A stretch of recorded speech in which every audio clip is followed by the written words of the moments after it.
Now, when I've said to you guys before that Canelo Alvarez and Anthony Joshua are quite literally the faces of boxing, it's because they're good for boxing.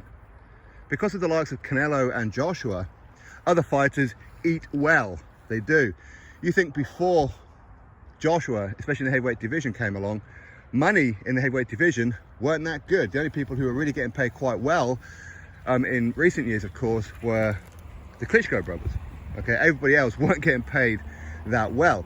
Of course, years ago, when Mike Tyson, Lennox Lewis, Evander Holyfield, Riddick Bowe, and all these kind of chaps were about, of course, money was getting thrown around because people were interested in boxing. But then, when they kind of like retired and moved on, and the Klitschkos came in and whatever else, the heavyweight division died off. It did. Even when Tyson Fury took on Vladimir Klitschko, he didn't get paid that much. Now, he got paid more than what he'll let you believe. That I know for a fact. But boxing wasn't that popular. It wasn't. Okay? But then Anthony Joshua comes along, kicks the doors off the hinges, takes over the heavyweight division, unifies the belts and all that kind of stuff, and people are interested in boxing. Okay? So therefore, people in the heavyweight division, their profile goes up, and when your profile goes up, it means that they are more in demand by boxing fans. So people will pay to watch them fight. People like Wilder have been eating well off the name of Anthony Joshua without even having to fight him. Same like Tyson Fury and that as well.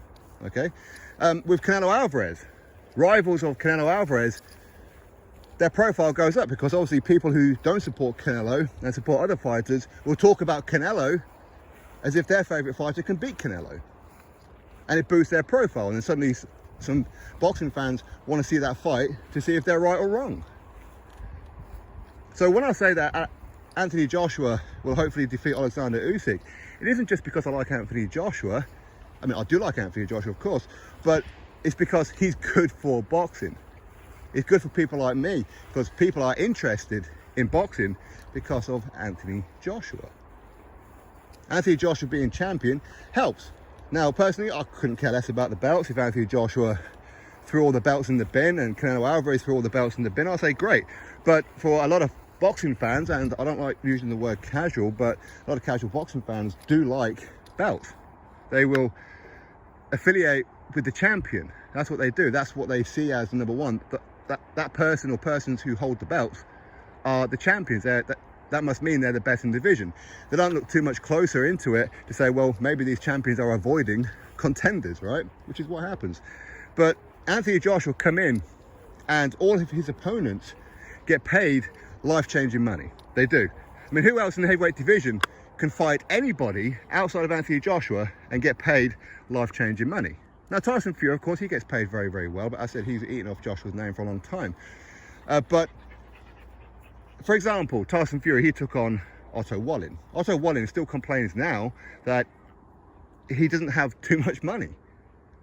He complained about the fact that Dillian Whyte pulled out of their fight because it cost him a lot of money in camp. Was it 20 grand or whatever it was?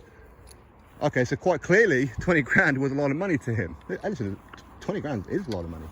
But 20 grand to a professional fighter who's been in there with, say, a big name like Tyson Fury should be getting paid adequate amount of money. Clearly not. Okay, so people who fight Tyson Fury don't get life-changing money. Now, Dillian Whyte did, of course, but again, that's because it all went to purse bid, and Dillian Whyte, of course, was making a name of himself, and of course, he has fought Joshua in the past, and he has been on pay-per-view and whatever else. But all other opponents for Tyson Fury, again, Wilder, he got paid very well, but again, that's because he was champion, right? But anybody else don't get paid that well. But anybody who fights Anthony Joshua, doesn't matter who they are, gets paid very, very well. Charles Martin got paid extremely well. Dominic Brazil got paid well. Eric Molina, I don't know whether or not he got paid well, I have no idea. But everybody, Pulev, Takam, Parker, you name it, they all got paid very, very well. And the money in the heavyweight division is largely in part of Anthony Joshua just being involved in the heavyweight division. It is. This little shit keeps pulling me all the time. Little shit. And yeah, it's the same with Canelo Alvarez as well. That Canelo, because other fighters are linked with him, people will talk about those fighters and then suddenly say, oh, okay then, well, how good are they really? Well, let's watch their next fight. Let's see what it is that they're good at. YouTubers, uploaders like myself will talk about these other fighters. Their profile gets boosted. The networks go, okay, well, quite clearly they're popular, so therefore we have to pay them an adequate amount of money. Tank Davis in that, for example. Ryan Garcia, they get paid decent money because people talk about them. People are interested in boxing because of the likes of Canelo, because of the likes of Anthony Joshua. Even before, when Floyd Mayweather was around, in the welterweight division, fighters were eating quite well because of Floyd Mayweather. They were. When Floyd Mayweather retired, boxing died in America for the most part. It's still recovering in many ways. But anyway, that's why I say that Joshua and Canelo are the faces of boxing, and good for boxing. It's good for the fans. Drop your thoughts below, click thumbs up, subscribe, and I'll catch you in the next video.